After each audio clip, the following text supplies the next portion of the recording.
Graça e paz, somente os crentes abençoados. Dê um glória a Deus e também um aplauso bem forte ao Senhor Jesus.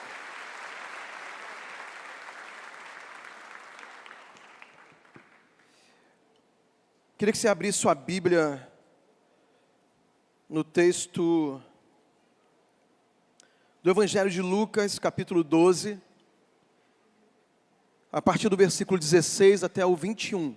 Evangelho de Lucas, capítulo 12, versículo 16 até o 21. Antes de a gente começar, boa noite a todos, graça e paz. Amém. Quem está online também, está sendo transmitida essa reunião. Deus te abençoe da sua casa, do seu local de trabalho, quem sabe. Pessoas que estão, algumas, quem sabe, num hospital. Tenho certeza que Deus tem vitória e tem uma bênção para você durante essa transmissão. O Espírito do Senhor pode te tocar onde você estiver agora, se você crer e abrir o seu coração. Lucas capítulo 12, versículo 16 a 21, diz assim a palavra de Deus. Então lhes contou uma parábola. Um homem rico tinha uma propriedade fértil que produziu boas colheitas. Pensou consigo, o que devo fazer? Não tenho espaço para toda a minha colheita. Por fim disse, já sei, vou derrubar os celeiros e construir outros maiores. Assim terei espaço suficiente para todo o trigo e para os meus bens. Então direi a mim mesmo, amigo, você tem o suficiente para muitos anos. Agora descanse, coma, beba e alegre-se. Mas Deus lhe disse, louco, nesta noite pedirão a sua alma, e o que você preparou, para quem será? Assim é aquele que ajunta tesouros para si mesmo e não é rico para com Deus. Essa parábola, Jesus está falando sobre finanças, logicamente, sobre prosperidade financeira. E ao final ele fala que este homem, que é o personagem principal aqui da parábola, por causa da sua mentalidade, por causa do seu pensamento, por causa das palavras que ele declara para si mesmo ao final, ele tinha a ideia de juntar tesouros para si mesmo, portanto, ele não era rico para com Deus. Por outro lado, então, nós vamos entender que existe uma prosperidade que vem de Deus, e pessoas que recebem e sabem gerir essa prosperidade que Deus dá, que ao contrário desse homem, se tornam ricos para com Deus. Portanto, o tema da nossa mensagem hoje é este, ricos para com Deus. Na semana passada, aqui mesmo, nós tivemos o pastor Les, que é pastor norte-americano, ministrou aqui um tema falando sobre espíritos de engano que têm atuado no mundo e algumas dessas mentiras diabólicas, inclusive, têm afetado a igreja. O tema da mensagem dele foi, não dê falso testemunho. E ele fala sobre esse espírito mentiroso. Afinal, nós vimos também na pregação dele o texto que o próprio Jesus fala que Satanás é o pai da mentira. Então toda fonte de engano, de mentira, vem do mal, vem do diabo, é maligna. Quando nós pensamos dos dois lados que se opõem, a mentira, que é oposta à verdade, nós vamos entender que a verdade, ela só tem um tipo de manifestação. Ou ela é verdade absoluta, ou não é verdade. Enquanto que a mentira, ela tem algumas facetas. Esse espírito de engano, às vezes é muito sutil. Existem mentiras que são mentiras deslavadas, mentiras descaradas. Tem gente que, infelizmente, tem essa falha, né, de caráter, que são mentirosos. Às vezes são tão mentirosos que não se envergonham mais de contar mentira publicamente, às vezes coisas absurdas. Mas tem outras formas também que o engano se manifesta, e nós aprendemos isso na semana passada. Uma delas é o sofisma. O que é o sofisma? Sofisma é uma mentira mascarada, semelhante à verdade, mas é enganosa. Ela é muito perigosa, porque ela consegue enganar pessoas desatentas, pessoas ignorantes, que não conseguem discernir a verdade. Existe uma outra forma de engano também, que são as chamadas meias-verdades. A pessoa que conta as coisas pela metade, com a intenção de enganar. Ela não conta o fato completo. E a intenção dela quando ela esconde algumas coisas, ela não conta a verdade inteira, ela tem a intenção de ludibriar os outros. Por exemplo, tem uma ilustração que conta que um homem foi pego roubando uma fazenda, e quando ele foi levado lá diante do delegado, já que ele foi pego, ele falou assim: não, delegado, mas eu roubei só uma corda. Só que ele não falou que no final da corda tinha um boi amarrado, né? Meias verdades. Isso são meias verdades. Outra forma de engano também, que infelizmente a gente vê por aí, é a omissão. A pessoa que omite fatos. E essa omissão também tem a intenção de enganar, a intenção de não expor a verdade, porque muitas vezes você andar na verdade vai lhe causar algum tipo de preço a ser pago. A verdade tem um preço, principalmente em situações difíceis. Agora, na igreja, no contexto nosso, de povo de Deus, temos que ter cuidado para não sermos enganados com as mentiras malignas, com esse espírito maligno de engano que opera no mundo. E, infelizmente, essas vozes mentirosas entram no nosso contexto e tem muitos seguidores de Jesus acreditando em mentiras deslavadas, acreditando em sofismas, acreditando em meias verdades.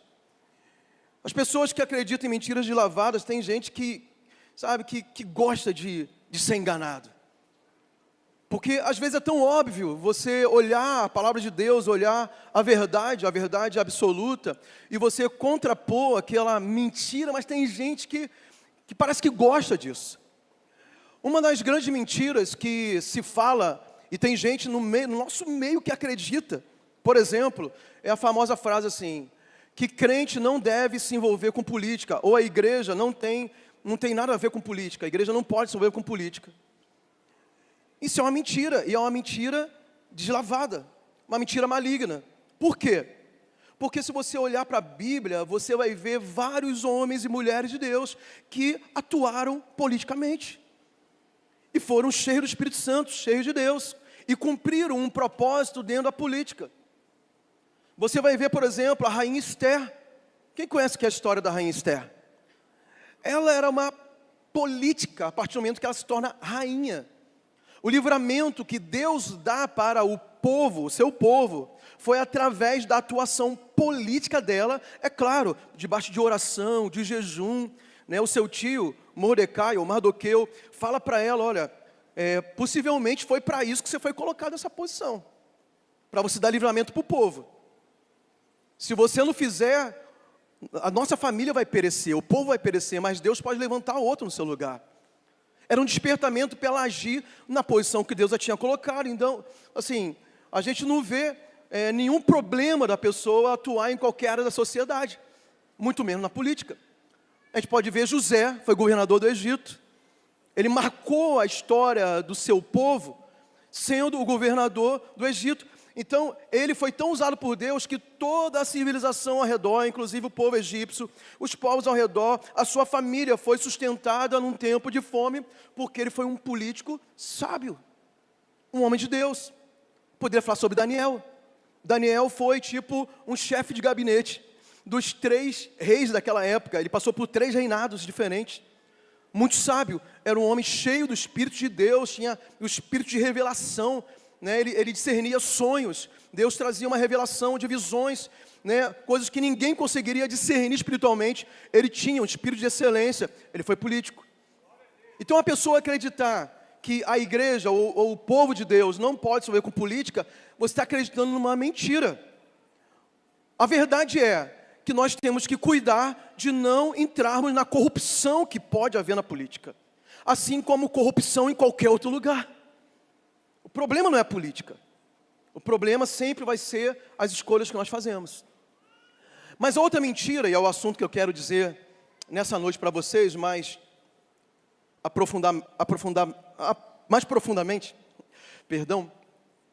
é a respeito de... Tem gente também que acredita que os cristãos, os crentes e a igreja não devem falar sobre finanças, não devem falar sobre dinheiro, que a humildade é sinal de pobreza, de escassez. Na verdade, isso é um espírito maligno que quer impedir de você romper nessa área, romper de acordo com os propósitos de Deus. E nós vamos ver que é uma grande mentira, porque de fato, se a igreja não prospera, se o povo de Deus não prospera, nós ficamos impedidos de cumprir o nosso propósito. E você não vai ver na Bíblia, sabe, nenhuma oposição clara de Deus a respeito das finanças em si, do dinheiro em si. A prosperidade é muito mais do que dinheiro, é um conceito muito maior, muito complexo, além do dinheiro. Mas hoje estou falando sobre dinheiro. E você não vai ver a Bíblia falando sobre, especificamente, o cuidado com o dinheiro. Mas nós vamos ver a forma que nós nos relacionamos com isso que se chama dinheiro. Finanças, prosperidade. Então, nós vamos olhar um pouco mais aqui para a palavra de Deus, para aprender. E essa mensagem, de fato, a ideia, a intenção é trazer uma libertação.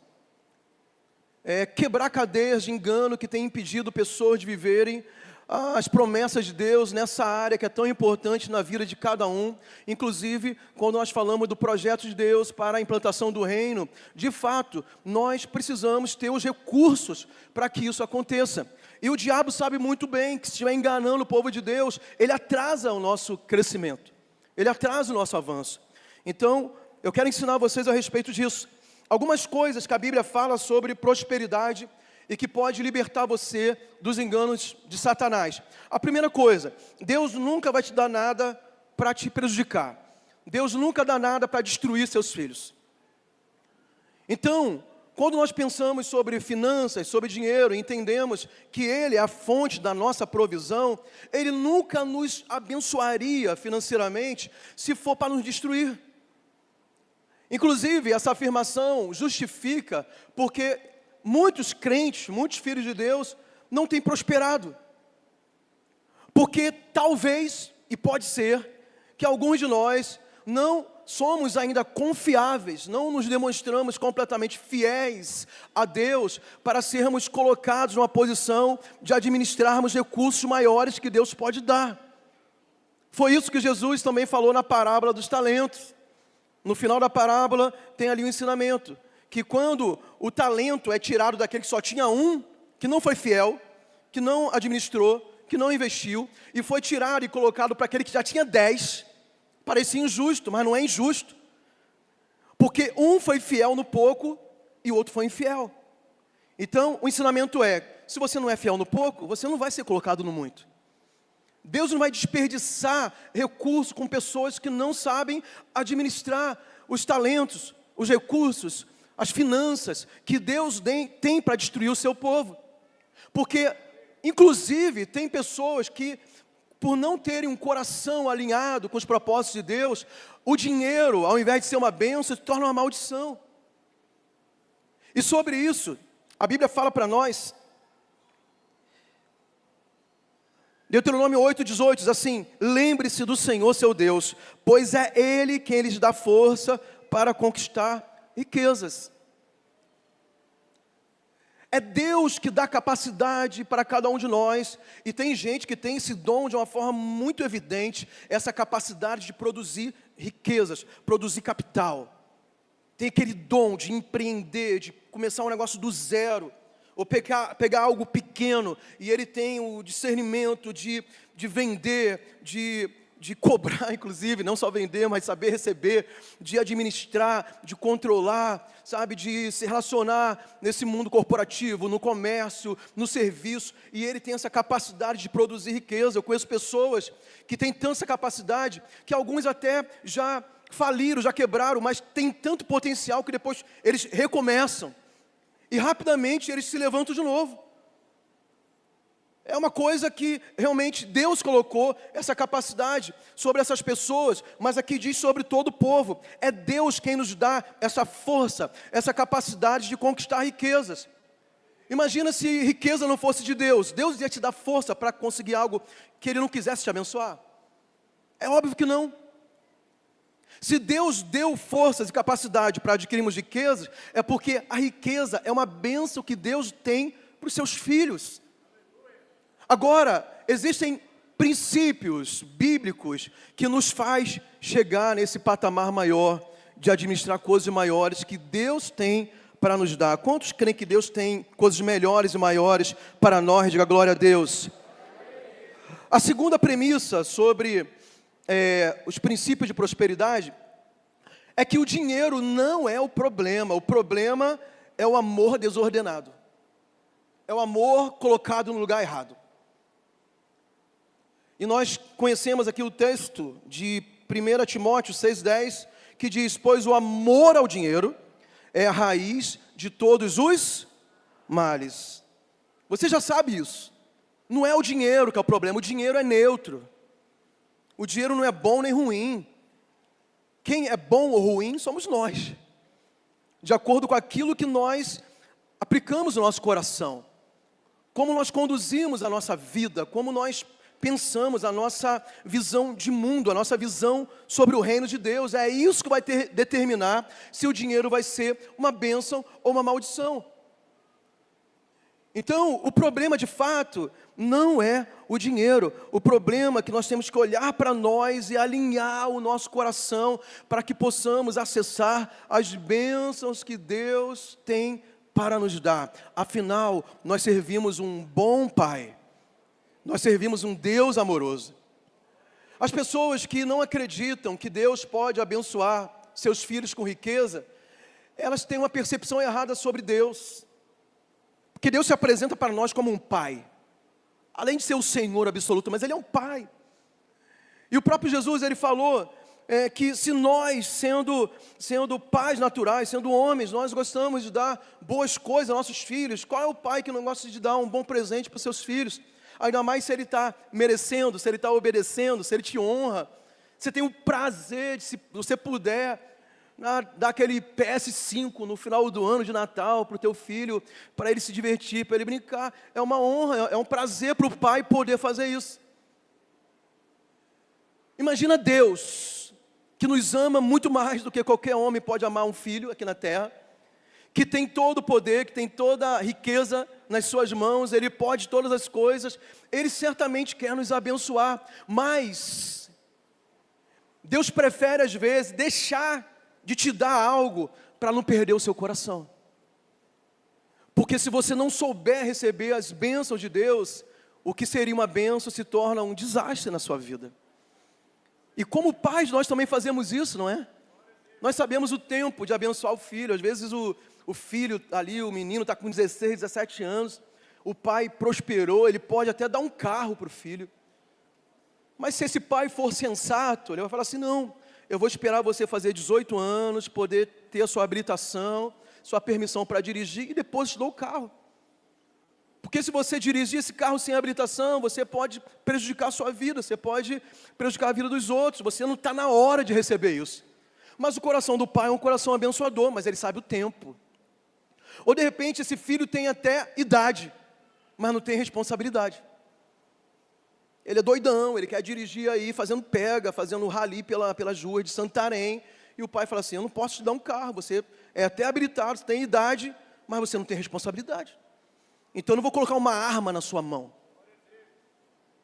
Deus, quando olha para nós, Ele vai olhar o nosso coração, vai olhar nossas atitudes, a forma que nós olhamos e percebemos o mundo, a vida, o dinheiro. Vai falar: será que é o tempo? Será que chegou o tempo dele ter essas coisas? Será que ele tem responsabilidade para lidar com riquezas maiores? O apóstolo Tiago, ele fala sobre isso. Ele fala que nós pedimos a Deus e não recebemos algumas coisas, algumas respostas de oração não são atendidas, alguns pedidos de oração não são atendidos por Deus. Ele fala: porque pedis mal e pedis para gastardes em vossos deleites. Essa talvez é a resposta, porque muitos de nós não evoluímos financeiramente, porque o nosso coração não está alinhado com o propósito de Deus. Então precisamos vigiar muito o nosso coração em relação a isso. Então, a segunda premissa é: o dinheiro não é o problema, o amor desordenado. Onde está o teu coração? O problema do homem da parábola foi justamente esse. O fato dele plantar e colher. Tem uma coisa errada em plantar e colher, sim ou não? Tem alguma coisa errada em plantar e colher, sim ou não? É a lei natural, quem planta colhe. Tem problema dele ter uma super colheita e construir galpões maiores para guardar a sua riqueza, a sua colheita? Tem problema nisso? Tem problema nisso? Tem problema ele contar a produção dele e falar assim, olha, a partir de agora, eu tenho dinheiro para viver o resto da minha vida. Tem problema nisso? Nenhum. Sabe qual é o problema? É quando ele fala assim, amigo, agora que você tem dinheiro para viver o resto da vida, você vai dormir, você vai acumular, você vai descansar, você vai comer, beber e se divertir. Não que essas coisas sejam erradas, mas ele está falando que a vida dele a partir de agora seria isso.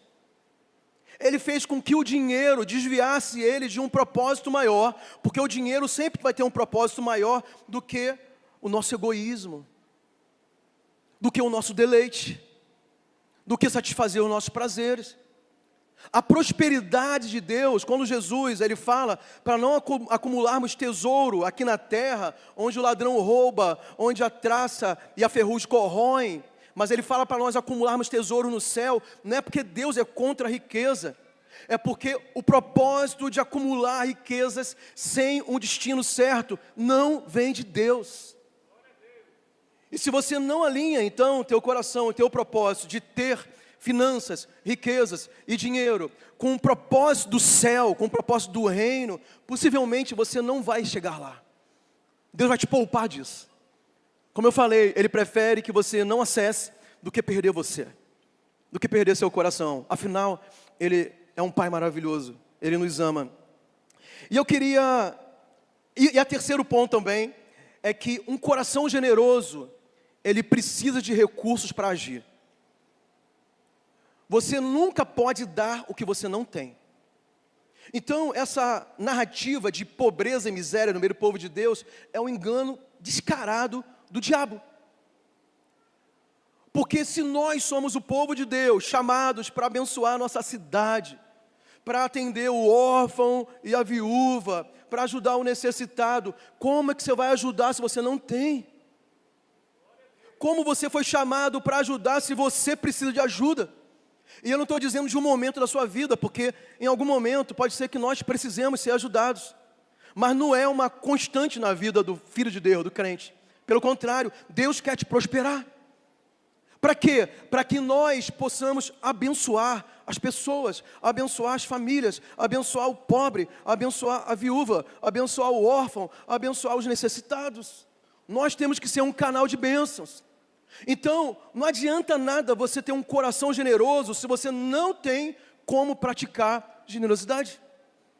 Então, você tem que se libertar da miséria e falar, Deus, som no meu coração, encontre em mim alguém que tem generosidade, que tem desejo de fazer a tua vontade, porque aqui, se eu prosperar, essa prosperidade não diz respeito a mim, mas eu vou ser um canal para abençoar a minha cidade, as famílias, as pessoas, e um agente de transformação aonde Deus tem me colocado. Quem está pronto para isso, diga amém, e dê um aplauso bem forte ao Senhor.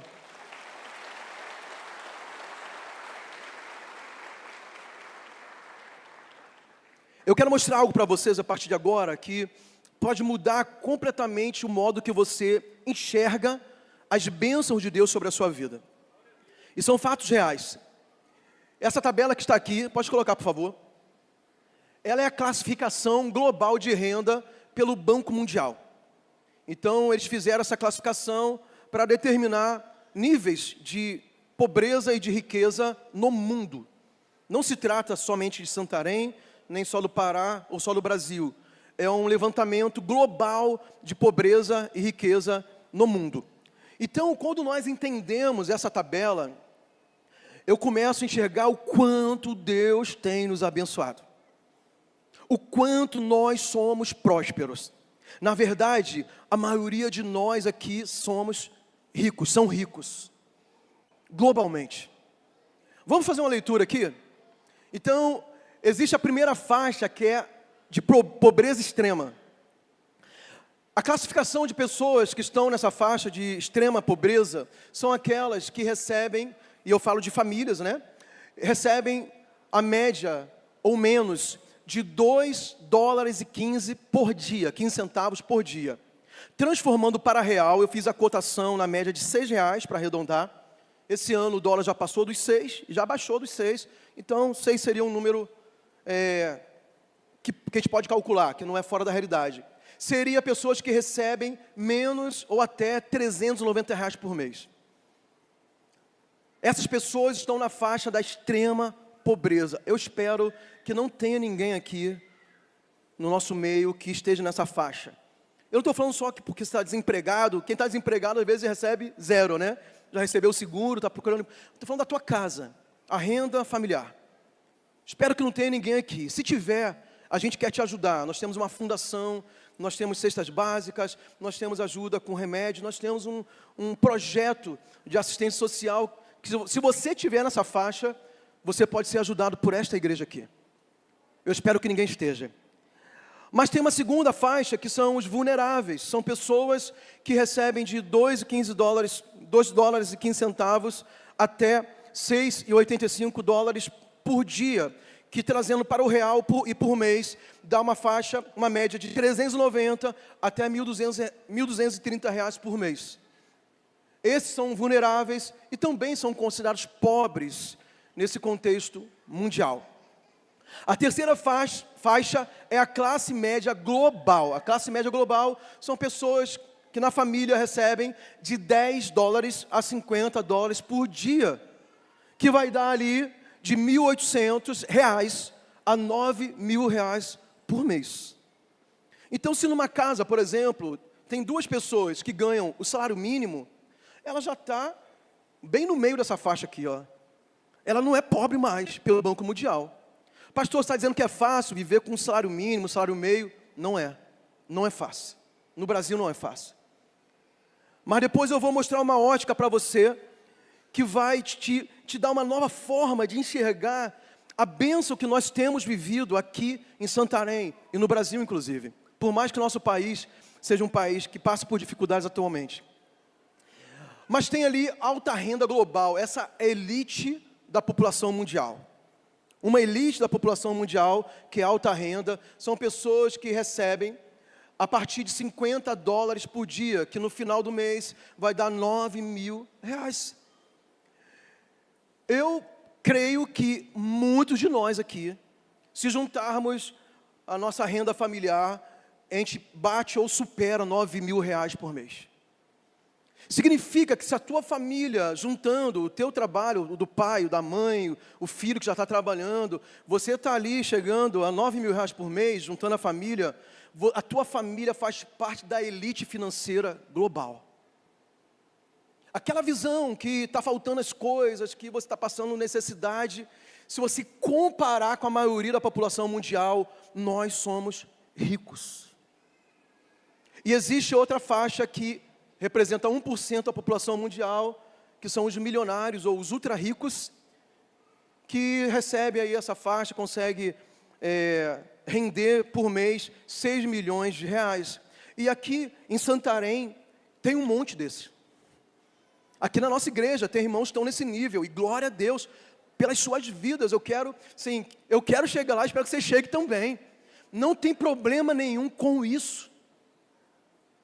Não há problema, né? Você está numa faixa dessa que Deus te colocou lá no topo da pirâmide. O grande problema é o que você faz com isso.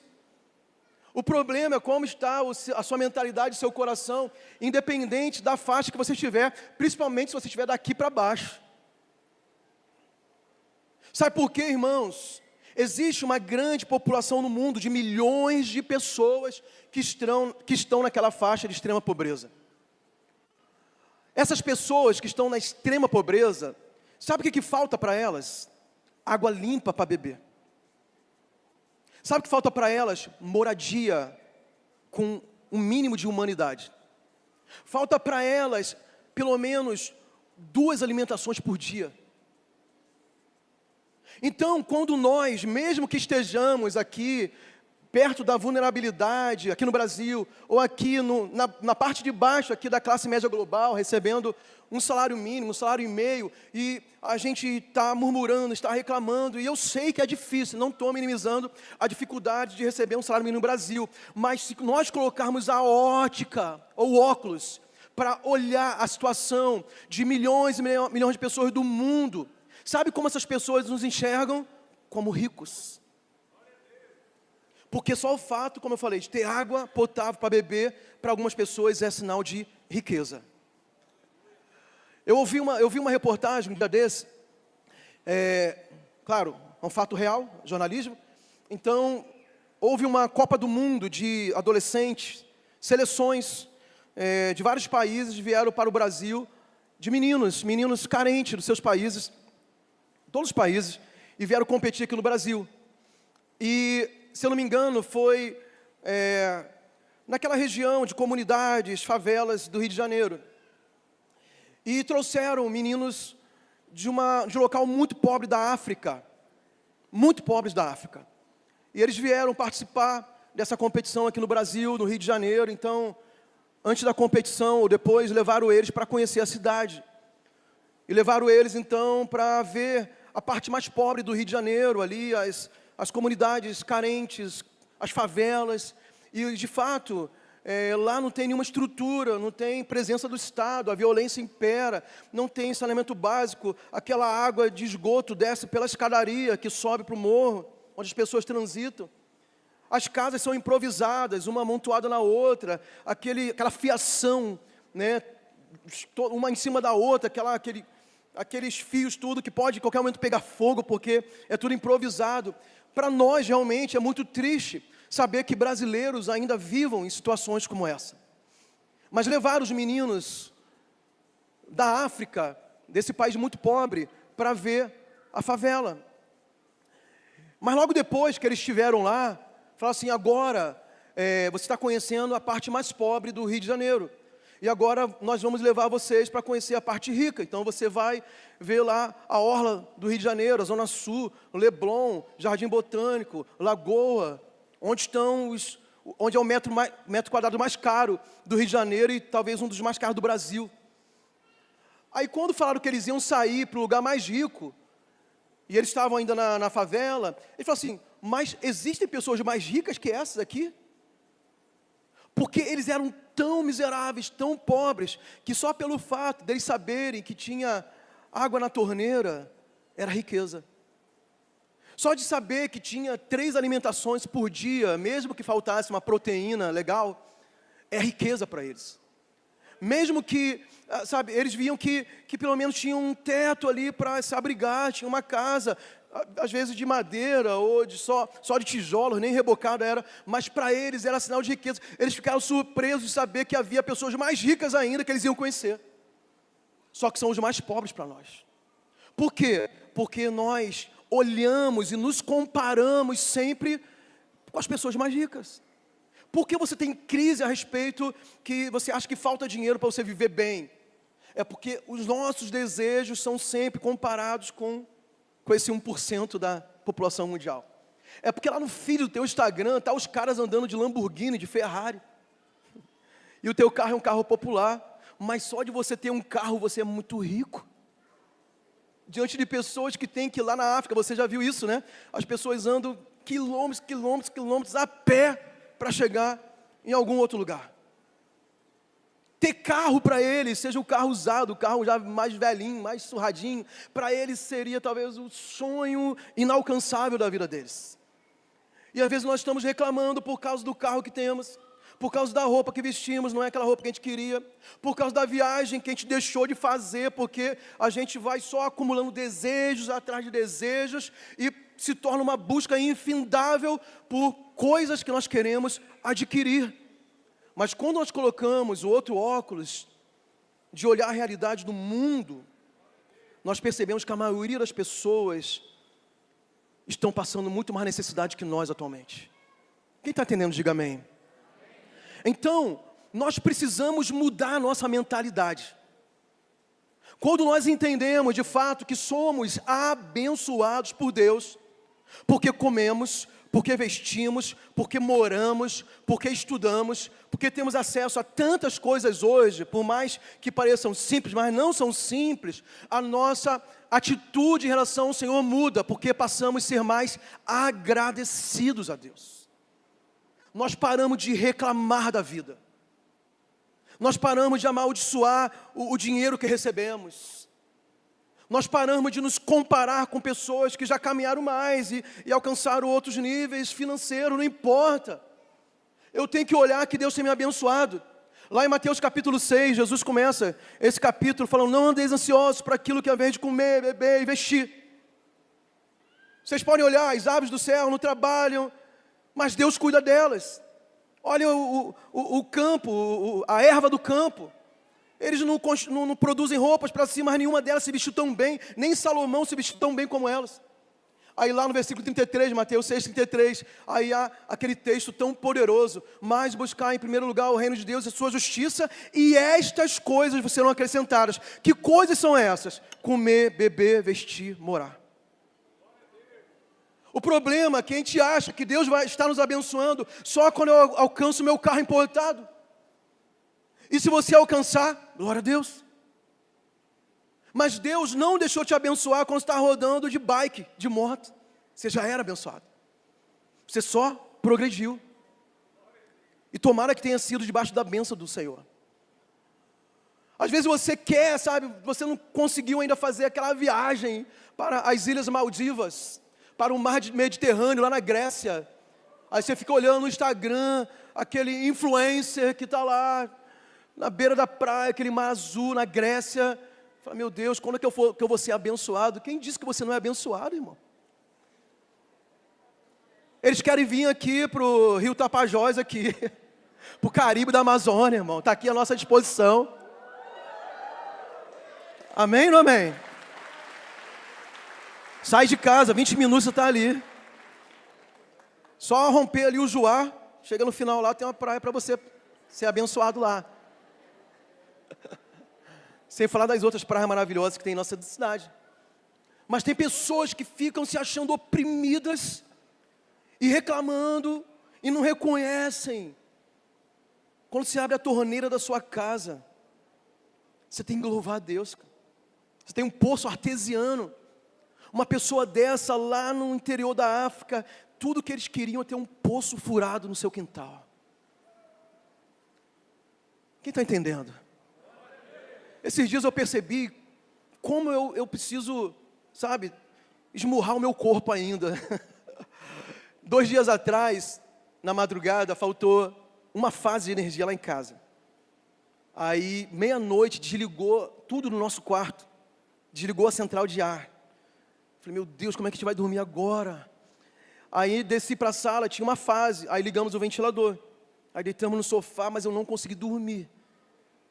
Depois fiquei pensando, eu fui criado só no ventilador. Eu só fui ter ar-condicionado depois que eu casei. E eu dormia, a vida toda eu dormi. Mas agora eu não consigo mais, Dorica. Só no ar-condicionado. E eu fiquei pensando sobre isso, como que a gente, sabe, acaba acostumando sim com as coisas boas. O ar-condicionado é uma benção, glória a Deus por quem inventou o ar-condicionado, a gente precisa. Mas é um luxo. É luxo, irmão. Porque tem milhões de pessoas que não tem nem ventilador, nem energia elétrica. A gente tem muita facilidade para se acostumar com aquilo que é bom. Mas não significa que Deus não está nos abençoando se você não tem ainda o seu ar-condicionado. Eu já declaro que você vai chegar lá, né? E nós vamos usar sem se preocupar com a conta de energia ainda. Diga amém, igreja. Deus é bom. Dê um aplauso ao Senhor Jesus.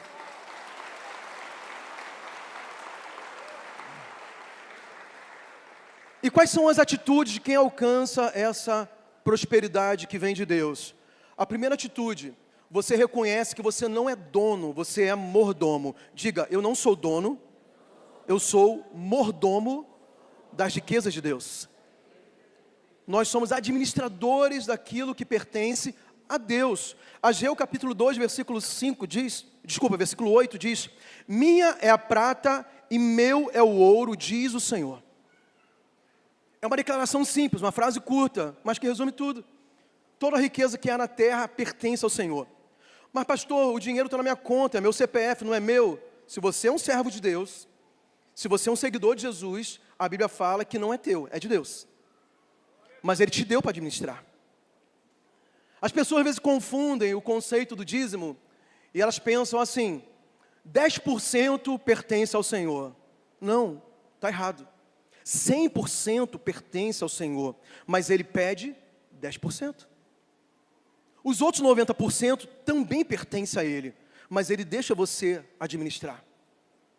As pessoas que têm dificuldade na fidelidade ao dízimo é porque não entenderam esse conceito, que você não é dono, você é mordomo. E é tão interessante o que a Bíblia fala sobre mordomia, né? 1 Coríntios 4:2, esse texto é muito poderoso sobre mordomia. Diz assim: do encarregado, que encarregado? Do administrador, do mordomo, espera-se que seja fiel. Vocês lembram daquelas imagens da sessão da tarde, que tinha aqueles filmes dos mordomos nas mansões lá nos Estados Unidos? Quem está lembrado? Isso faz parte da minha memória afetiva. Pouca gente, né? O pessoal está mais jovem, eu acho, né? Mas está ligado naquela figura do mordomo, vestido de smoking? Ele dirigia lá o Cadillac da família, aquele carro grandão, carregava os filhos, né, da família para a escola. Mas esse mordomo se vestia extremamente bem, ele se alimentava da melhor comida da casa, ele viajava com a família, ele gerenciava todo o patrimônio do seu senhor, ele tinha respeito e ele desfrutava de tudo que tinha na casa. Mas ele sabia que não era dele, ele era um servo, ele era um mordomo, mas ele desfrutava. A nossa mentalidade das coisas de Deus, se você quer comer o melhor dessa terra, e a Bíblia fala isso, lá o profeta Isaías no 1º capítulo fala: se quiserdes e me ouvirdes, comereis o melhor dessa terra. Isso está disponível para nós que servimos ao Senhor, mas entendendo que tudo é dele. Então, quando a nossa consciência se abre, que tudo é dele, no dia que ele pediu o que é dele e que você gerencia, não vai te causar dor. Sabe por que pessoas sentem dor de ofertar ou ser fiel no dízimo? Porque acha que é dele. Quando você tem revelação da palavra, você é liberto disso. E você sabe que esse Senhor, que é o teu Senhor, Ele é o dono do ouro e da prata. Ele tem riquezas infinitas. Não falta nada para Ele, e você está ali só gerenciando, administrando e desfrutando de ter essa confiança da parte dEle de cuidar dos seus bens. Quem pode dizer amém? Então, o primeiro princípio para quem entende que essa prosperidade vem de Deus é que você é um mordomo, você não é dono. Segunda coisa, quem tem essa prosperidade bíblica faz do dinheiro um servo e não é assenhorado pelo dinheiro. O dinheiro não é teu senhor. Você faz do dinheiro seu escravo. A Bíblia fala sobre isso, Jesus também fala sobre isso. Mateus 6,24. Vocês não podem servir a Deus e ao dinheiro. Esse dinheiro tem um nome, é uma entidade chamada Mamon. É espiritual. Essa questão aqui é totalmente espiritual. Porque tem pessoas, por amarem ao dinheiro, lembra? O amor ao dinheiro é a raiz de todos os males. Eles amam ao dinheiro, eles amam Mamon mais do que a Deus. E por isso se tornam avarentos, se tornem egoístas, assim como o homem da parábola. Quando ele vê aquela produção toda, aquela prosperidade toda, ele pensa consigo e fala: agora, amigo, você zerou a vida. Aproveita, come, bebe, descansa, se divirta à vontade. Ele não coloca ninguém no entorno dele para ser abençoado, ele só pensa em si. Mas quando nós entendemos a prosperidade de Deus, o dinheiro não nos escraviza. Pelo contrário, nós, debaixo da sabedoria de Deus, da sua palavra, nós determinamos o destino de cada recurso que Deus nos dá. E nós alinhamos o nosso coração com o coração de Deus. Será que você já fez uma pergunta alguma vez sobre o seu dinheiro? Nós falamos tantas coisas para Deus. Talvez você orou sobre a abertura da sua empresa, pediu a bênção de Deus. Está tudo certo sobre isso. Você pediu oração para passar no concurso público dos sonhos. Quem sabe Deus já te abençoou, você passou. Você orou sobre a faculdade que você está cursando. Amém, glória a Deus. Mas você já orou Falando assim, Deus, o que de verdade o Senhor quer que eu faça com esse dinheiro todo que está na minha mão? Qual é a finalidade de circular tanto dinheiro em nossas mãos? Sabe uma coisa que nós brasileiros deveríamos aprender com os americanos? Eles fazem conta do dinheiro por ano, não fazem por mês. Se você fizer conta por ano do dinheiro que passa pela tua mão, você vai ver que passa muita grana na nossa mão. E será que a gente pergunta, Deus, além daquilo que eu quero fazer, além dos meus sonhos, além dos meus projetos pessoais, além das minhas férias, além de trocar o meu carro, além de desfrutar da melhor forma possível da tua bênção, mas de verdade, o que é mais importante para você em relação a este dinheiro? Porque outro princípio que nós podemos aprender de quem tem a prosperidade bíblica é que o dinheiro é usado como acelerador dos propósitos divinos. O que Deus gostaria de fazer em nossa cidade? Você acha que Deus tem prazer em ver crianças órfãs abandonadas? Aí você fala, mas pastor, a igreja não tem um orfanato. A gente poderia ter. A gente poderia talvez, se não fosse ter, mas financiar alguém que tenha um orfanato. Mas por que não tem? Possivelmente porque a gente não empregou ainda nosso esforço financeiro para cobrir essa necessidade da sociedade. Porque não tem mais na cidade, não somente nossa responsabilidade, mas de todo o povo de Deus, mas centros de recuperação para dependentes químicos, que tem tantas pessoas que precisam de ajuda. Porque falta recurso. Ou os recursos precisam ser empregados nisso, mas a gente fica equilibrando, sabe aquele malabarista que equilibra pratos? Às vezes a administração da igreja é assim, porque a gente tem que ajudar os pobres, nós fazemos pela fundação, nós temos que fazer missões, nós fazemos missões, nós temos despesas de financiar pastores no Brasil e fora do Brasil, nós fazemos isso. Nós temos que plantar igrejas, nós estamos plantando igrejas. Mas tudo tem um limite, no sentido que quando falta recurso, a gente não pode fazer tudo o que era necessário fazer. A gente teria que trocar uma coisa pela outra, mas todas são importantes. Agora, se todos nós aqui tivermos uma mentalidade de prosperidade, sabe qual é a outra característica da prosperidade bíblica? É a generosidade como um estilo de vida. Porque tem pessoas que até vez ou outra são generosas, e tem muitos irmãos aqui que são muito generosos, de verdade. Mas se nós fôssemos maioria nisso, nós iríamos impactar muito a nossa cidade, o nosso país, e até outras nações, como nós já fazemos, de certa forma. A generosidade, tem pessoas que pensam que ajudar o pobre, que servir o necessitado, que devolver o seu dízimo na casa de Deus, tem gente que encara isso como um favor. Ah, estou fazendo um favor. Ele não fala isso, mas ele pensa assim.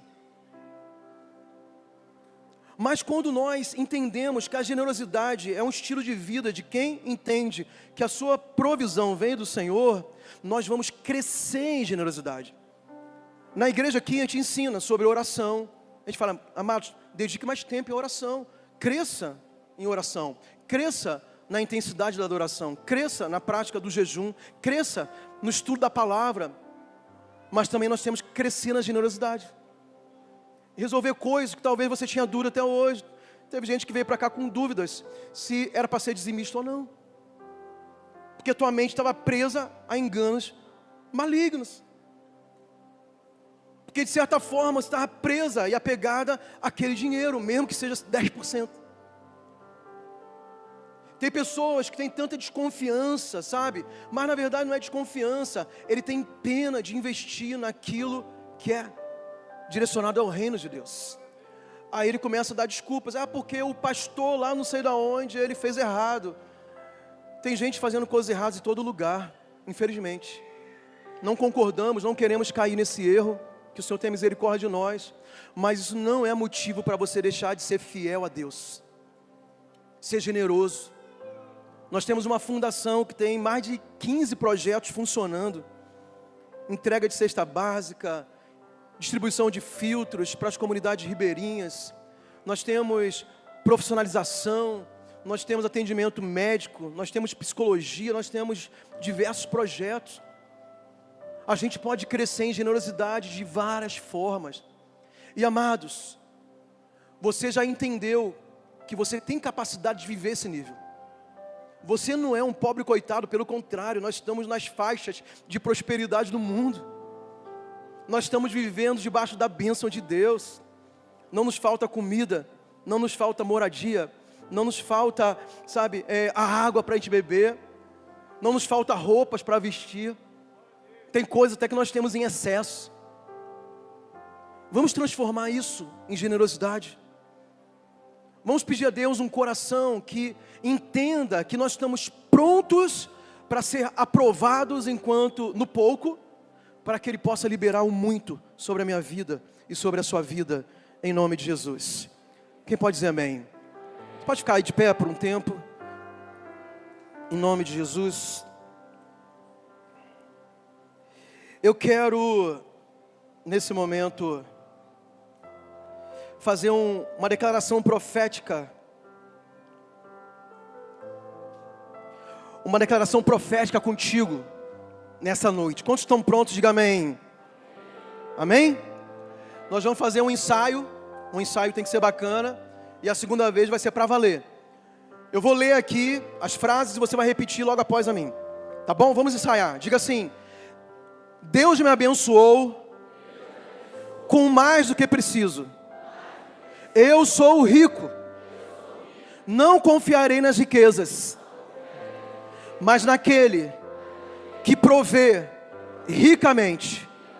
Porque tenho mais, darei mais e farei mais. Vamos dar um aplauso pelo ensaio, só pelo ensaio. Agora vamos de verdade. Vamos para o Brasil todo, o mundo todo ver pela internet que essa igreja é abençoada. Quem está online, declare da sua casa também. Diga em voz alta, enche teus pulmões de ar agora e diga bem forte: Deus me abençoou com mais do que preciso. Eu sou rico, mas não confiarei nas riquezas. Confiarei naquele que provê ricamente. Porque tenho mais, darei mais e farei mais. Dê um aplauso bem forte ao Senhor. Receba isso em nome de Jesus. Receba isso em nome de Jesus. Feche seus olhos, levante suas mãos, com as mãos levantadas. Senhor, abençoa o teu povo nessa noite. A verdade nos liberta. E quando nós a conhecemos, Senhor, nós temos a oportunidade de viver a plenitude da tua vontade. Nós reconhecemos que tu és um bom Pai. O Senhor tem cuidado de nós. Senhor Deus, eu te peço, se tem alguém aqui passando por escassez, se está num estado de miséria, de pobreza realmente, por doença, por desemprego, Senhor, por qualquer situação, eu oro, Senhor, que a tua prosperidade possa alcançar a vida dessa pessoa, a sua casa, a sua família. Mas quanto a nós, que já temos sido tão abençoados por ti, nós temos onde morar, nós temos água limpa para beber, nós temos quantas alimentações quisermos por dia. Senhor, nós temos roupas para vestir, nós temos locomoção, nós temos saúde, nós temos a tua presença, nós temos família, temos amigo, nós temos muito mais do que precisamos. Mova o nosso coração na direção da generosidade sobrenatural. Que as nossas mãos sejam mãos abertas para abençoar. Que a nossa vida seja como o leito de um rio, que quanto mais água recebe, mais ela também distribui, mais ela transborda, mais ela abençoa. Nós queremos ser os abençoadores de Santarém. Pai, eu declaro que no meio do teu povo estão os justos, os abençoados, os prósperos, os milionários, mas não milionários que ajuntam tesouros na terra, onde a traça e a ferrugem corroem, onde os ladrões roubam, onde a economia, Senhor, pode levar à bancarrota. Não. Nós queremos, Senhor, ajuntar tesouro no céu, abençoando e implantando o teu reino com as nossas finanças, com o nosso dinheiro, com nossos recursos, com as nossas vidas. Encontra aqui corações fiéis. Encontra os mordomos no qual o Senhor pode confiar as suas maiores riquezas. E prospera o teu povo. Eu oro pelos empresários aqui dessa noite. Levante suas mãos se você tem negócio. Se você é empresário, levante suas mãos. Eu abençoo os empresários, eu abençoo aqueles que geram emprego nessa cidade. Eu abençoo esses irmãos corajosos que enfrentam tantas dificuldades, Deus, com economia, com governo, com impostos e tantos desafios que eles têm. Que haja uma provisão sobrenatural, que eles sejam crescentes nos seus negócios, mas acima de tudo, que sejam homens fiéis à tua palavra e cumpram o teu propósito aqui nessa terra. Eu abençoo os funcionários de carteira assinada. Deus, eu abençoo para que eles sejam os melhores, sejam os mais excelentes, sejam os mais produtivos, aqueles que vendem possam bater todas as metas, possam ser os maiores comissionados dessa cidade, estejam no meio do teu povo, para que haja prosperidade. Eu oro pelos servidores públicos, militares, professores, todos os profissionais aqui dessa igreja. Eu declaro uma unção, uma bênção de produtividade, de criatividade, sabe, de coragem para ir à frente e você viver todo o propósito de Deus, tudo aquilo que Deus tem para você. Eu te abençoo nessa noite, eu te abençoo com portas abertas, eu te abençoo com milagres, eu abençoo você que tem uma causa na justiça, que está travada. Se essa causa for justa, esse direito é teu, e o Senhor está julgando a tua causa, Ele está abreviando o tempo da sua espera. Eu te abençoo nessa noite, em nome de Jesus. Só quem recebe, diga amém, e dê um aplauso bem forte ao Senhor. Aleluia, glória a Deus, glória a Deus, glória a Deus. Se você veio aqui nessa noite, foi uma mensagem diferente, não foi uma mensagem evangelística, mas foi uma mensagem de ensino que tem libertado pessoas, e liberta a sua vida também. Deus quer te abençoar totalmente, teu espírito, a alma e teu corpo, quer abençoar a tua vida aqui na terra, a tua família, quer te salvar, quer perdoar os seus pecados. Se tiver alguém aqui nessa noite que deseja receber Jesus como seu Senhor e seu Salvador, eu vou dar um minutinho para você sair do seu lugar e vir aqui à frente, que eu quero orar por você, e logo depois nós vamos finalizar essa reunião abençoada. Então pode vir aqui, que Deus está falando as vidas, e Deus está abençoando pessoas aqui. E hoje também é uma noite de salvação, é uma noite de libertação na área financeira, mas é uma noite de salvação. Nós temos um jovem aqui, se tiver mais pessoas, pode vir. Sai do seu lugar, vem aqui na frente, não fique tímido. Todos nós fizemos isso alguma vez. Nós amamos a sua vida e queremos orar por você.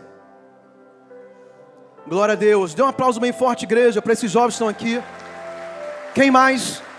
Se tiver mais alguém, venha, pode vir.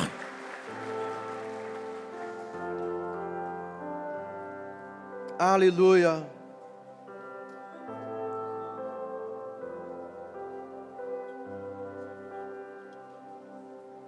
A palavra de Deus é maravilhosa, né?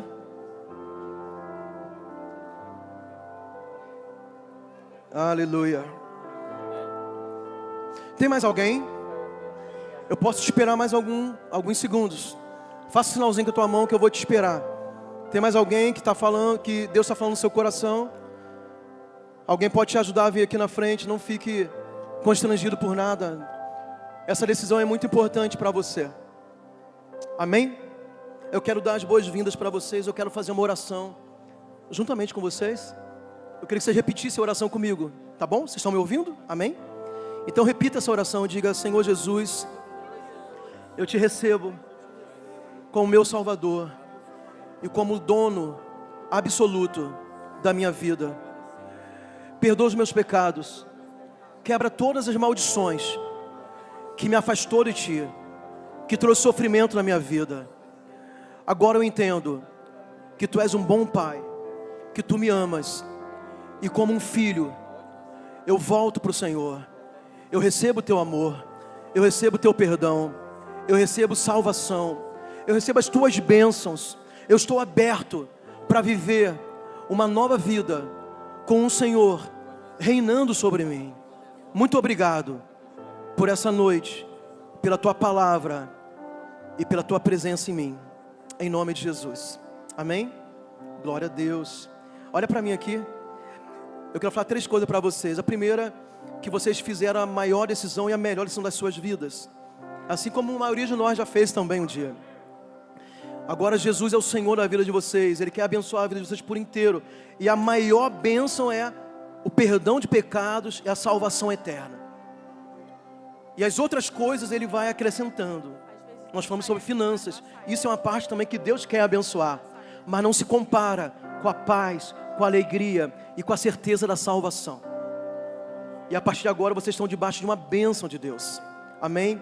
Eu encorajo que vocês leiam a Bíblia. A Bíblia é a palavra de Deus. Leiam a Bíblia para vocês aprenderem a vontade de Deus para a vida de vocês. E também que vocês continuem congregando conosco. Venha nos cultos, venha nas programações.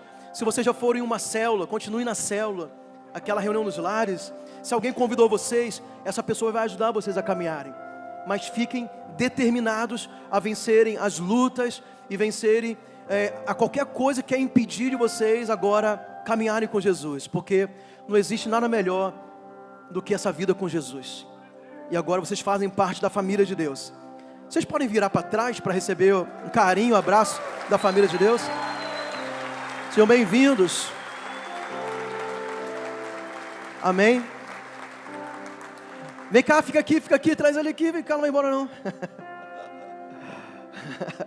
Nós queremos pedir para vocês seguirem aquela placa ali, ó. Queremos só uns 3 minutinhos com vocês para pegar o nome e conhecer melhor vocês. Vocês podem ir lá? Receba os aplausos da igreja. Deus te abençoe. Aleluia. Levante suas mãos. Que o amor de Deus, que a graça do Senhor Jesus, que a comunhão do Espírito Santo seja sobre a sua vida. Eu declaro uma bênção completa sobre você, os milagres alcançando a sua família, a sua casa, a sua despensa. Eu declaro milagres na área financeira. A palavra foi sobre isso. Receba essa unção, receba essa bênção, faça propósito com Deus e tenha os melhores dias da sua vida até hoje, serão esses próximos, porque se o inimigo vier contra você por um caminho, ele vai tremer de medo, ele vai fugir por 7 caminhos desesperados, porque maior é aquele que está na sua vida do que aquele que está no mundo. Você é mais que vencedor por meio daquele que te chamou, o nome dele é Jesus. Dê um aplauso a ele, Deus te abençoe, ótima semana.